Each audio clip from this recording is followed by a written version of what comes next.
देना होगा, देना होगा, देना होगा। हमारा नाम ब्रज किशोर यादव है। हम राष्ट्रीय जनता दल के नेता हैं, राष्ट्रीय जनता दल के कार्यकर्ता हैं और सामाजिक कार्यकर्ता भी हैं। बेनीपट्टी में जो घटना हुई है उस बारे में आपको जानकारी होगी और शायद आप लोग उसी घटना को लेकर बेनीपट्टी पहुंचे हैं। कैसे देखते हैं इस घटना को आप? इस घटना को जितने भी निंदा की जाए बहुत कम है। यह घटना मिथिलांचल ही नहीं पूरे बिहार के लिए एक कलंक है और नीतीश कुमार के शासन का सबसे बड़ा पोल खोल दिया है।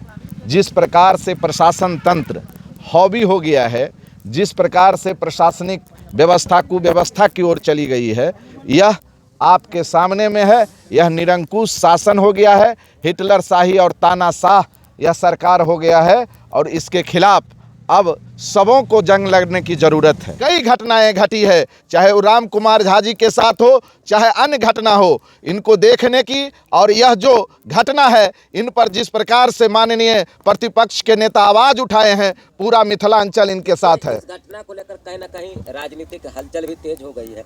क्या लगता है, यह सिर्फ एक राजनीतिक मुद्दा बनकर रह जाएगा या पीड़ित परिवार को इंसाफ भी मिलेगा?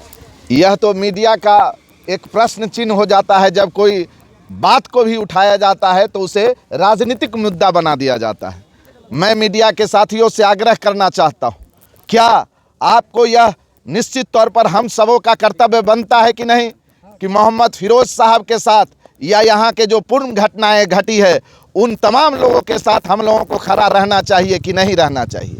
और इस विषम परिस्थिति में जिस प्रकार से माननीय प्रतिपक्ष के नेता संज्ञान लेने का काम किए हैं, निश्चित रूप से मिथिलांचल का जन जन उनके साथ है। और यह कोई राजनीतिक मुद्दा नहीं है, यह मुद्दा एक सामाजिक मुद्दा हो गया है और यह मुद्दा पूर्ण रूप से गरीबों के इंसाफ दिलाने की लड़ाई लड़ने की मुद्दा है। यह कोई पॉलिटिकल मुद्दा नहीं रह जाएगा, यह मुद्दा इस बार आर पार की लड़ाई की ओर जाएगा। तेजस्वी यादव आ रहे हैं कुछ देर में, लगता है उनके आने से इंसाफ मिल पाएगा? जी, उनके संज्ञान लेने से ही इंसाफ मिलना प्रारंभ हो गया है। जिस प्रकार से वो 6 पुलिसकर्मी को निलंबित किया गया है, लेकिन माननीय तेजस्वी प्रसाद यादव जी से यहाँ के इस इलाके के आम आवाम एक आग्रह करना चाहते हैं कि निलंबन नहीं होना चाहिए। हम तमाम लोगों को जो पुलिसकर्मी दोषी है उन पर FIR होना चाहिए। निलंबन से ये कार्य संपादित नहीं होना चाहिए, उन पर FIR होना चाहिए।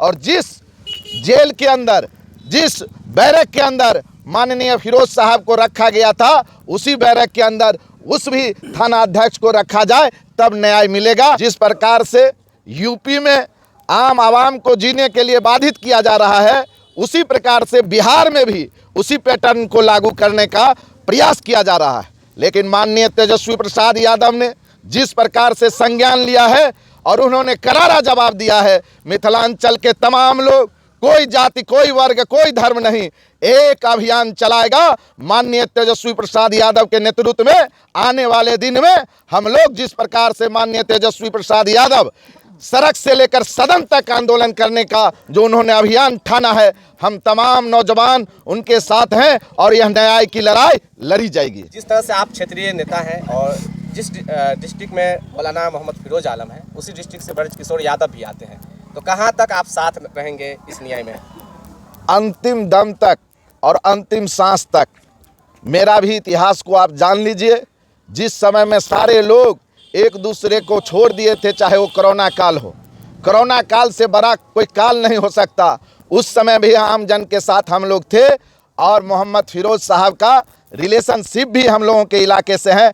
तमाम लोग बिना कहे सुने आज तमाम लोग यहाँ आए हुए हैं और तेजस्वी प्रसाद यादव को हाथ को मजबूत करने के लिए हम लोग आए हैं और मोहम्मद फिरोज साहब के साथ अंतिम दम तक रहेंगे और इस लड़ाई को लड़कर और इसको जीतकर और मोहम्मद फिरोज साहब को न्याय दिलाकर ही रहेंगे।